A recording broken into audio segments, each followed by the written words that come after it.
આપણે જોતા હોઈએ છીએ કે કંઈક ને કંઈક સેવાકીય કામ થતું હોય તો 1-2% લોકો કંઈક બીજા વેવમાં લઈ જતા હોય કે આ કાર્યક્રમમાં બીજી ત્રીજી રીતે આ લોકો એમના બીજા હિત માટે કરતા હોય. તો હું ચોક્કસપણે તમને કહું છું કે આમાં કોઈ બીજો સ્વાર્થ નથી.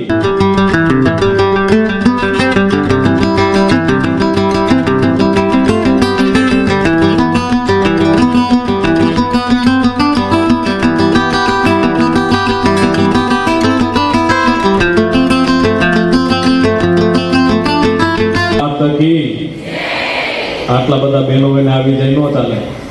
બોલીએ મોગલ માત કી, મોગલ માત કી, મોગલ માત કી. બહેનો આત્મનિર્ભર થઈ શકે એ હેતુથી આજનો જે સુંદર મજાનો કાર્યક્રમ છે એ કાર્યક્રમમાં ઉપસ્થિત પૂજ્ય બાપુ તથા મંચસ્થ ઉપસ્થિત વિવિધ કંપનીઓમાંથી પધારેલ તમામ અધિકારીશ્રીઓ તથા આ ગામના જ સરપંચ અને જે મારા પહેલાના વક્તા છે એવા હરમેશ મને સાથ અને સહકાર હંમેશા આપતા હોય છે એવા પીયુભાઈ આહિર તથા હરમેશ કાંઈ પણ સેવાકીય કામ હોય અને હંમેશા ભગોડાના ટ્રસ્ટના દરવાજા ખુલ્લા હોય અને હંમેશા અમને ખૂબ જ બળ પૂરું પાડતા હોય એવા ભગોડા મોગલધામ ટ્રસ્ટી આદરણીય માયુભાઈ તથા લક્ષ્મણભાઈ તથા તમામ મંચ મહાનુભાવો અને મારી સામે બિરાજમાન તમામ બહેનો અને એમની સાથે પધારેલ તમામ વાલીશ્રીઓ, સૌપ્રથમ તો આપ સૌનું હૃદયથી હાર્દિક સ્વાગત કરું છું. પીયુભાઈએ જેમ વાત કરી કે આવતા મહિને 19 તારીખે જે ભાઈઓનો રોજગાર કેમ્પ હતો ત્યારે જે મેં ભગોડાની ધજાની સાક્ષીમાં લઈને જે વચન આપ્યું હતું કે બહેનો માટે રોજગારનો કેમ્પ કરીશ, તો એ વચન આજે પૂરું કર્યું છે. એ વાતમાં મને આનંદ છે. પીયુભાઈ આપે જેમ વાત કરી કે બહેનો માટે કંઈક કરવું જોઈએ, એ પ્રેરણા મને ક્યાંથી આવી તો એ હું તમને વાત કરું કે ગયા મહિનાની તારીખે માત્ર ભાઈઓ માટેનું જ આયોજન હતું, પણ ઘણા ખરા બહેનો જેમને વિશે ધ્યાનમાં નહીં હોય કે આ આયોજન માત્ર ભાઈઓનું જ છે, તો ઘણા ખરા બહેનો એ કેમ્પમાં આવેલા હતા અને એમને જાણવા મળ્યું કે આમાં એમને રોજગાર નથી મળવાનો એમ. એટલે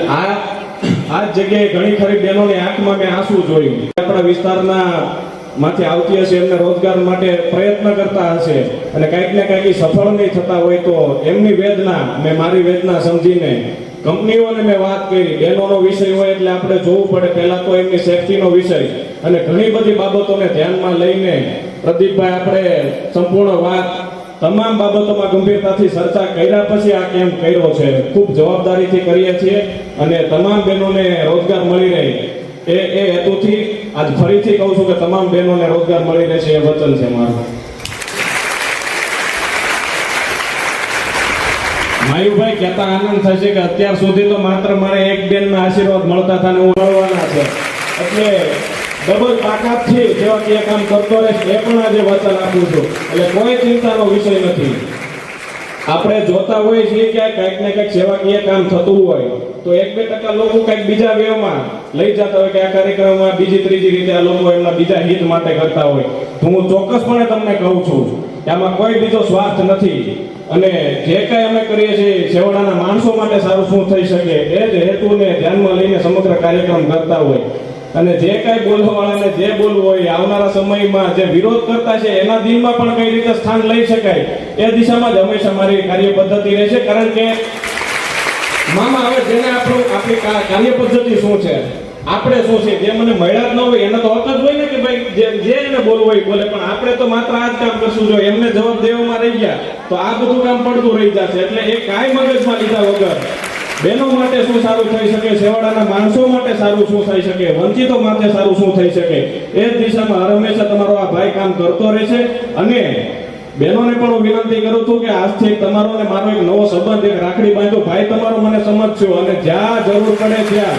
એક ભાઈની જવાબદારી તમારી સાથે નિભાવી. મને મારા બોલની કિંમત છે. આ એકનો દીકરો છું, બોલ્યા પછી નિભાવું છું તો જ બોલું છું. વિશેષ કંઈ નથી કહેતો. આપ આવ્યા અને આપની જે કાંઈ મનોકામના લઈને આપ અહીંયા આવ્યા હો એ માતાજી પરિપૂર્ણ કરે. આપ સૌનો આભાર. જય માતાજી.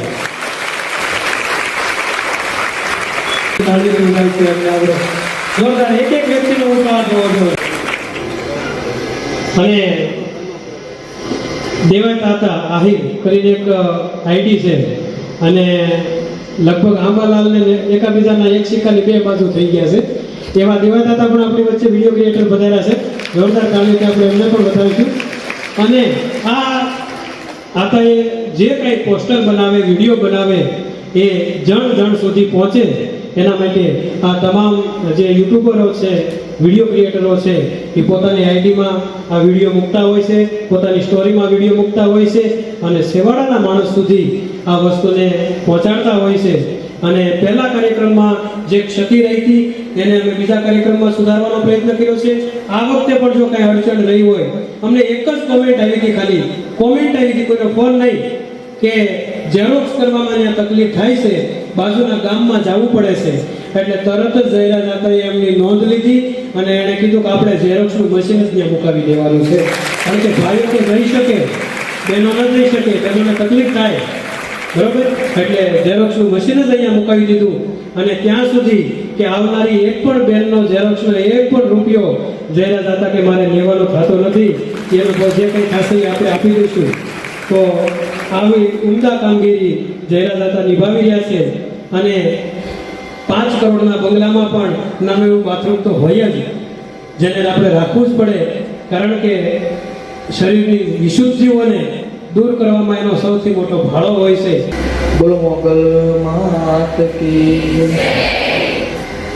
નમસ્કાર અત્રે ઉપસ્થિત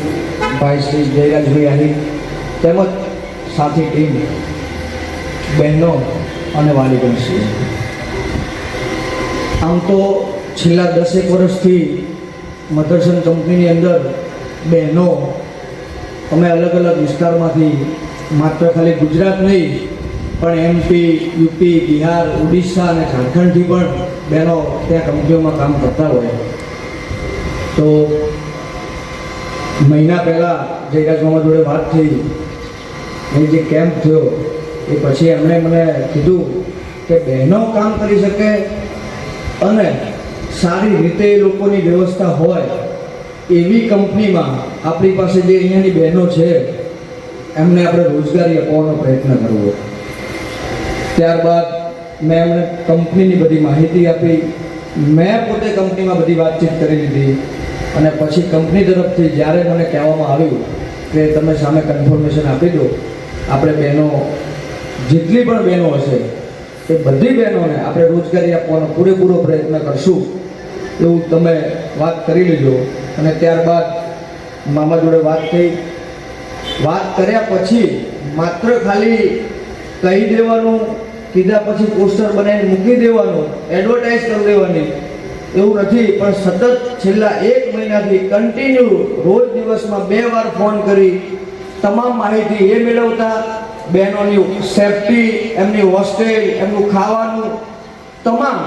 દિવસમાં 2 વખત ફોન કરી પૂરેપૂરી માહિતી એમને જે કમેન્ટ આવતી હશે જે ફોન આવતા હશે એ ફોનના આધારે મને પ્રશ્ન કરતા હું એનો જવાબ આપતો અને ડેલી 2 ફોન કરીને માત્ર એક જ વાત કરતા અમારા વિસ્તારની બહેનોને મારા ત્યાંથી જે રોજગારી મેળવવા આવે છે બહેનોને કાંઈ પણ તકલીફ ના પડે એનું ખાસ ધ્યાન રાખજો ખાસ ધ્યાન રાખજો ખાસ ધ્યાન રાખજો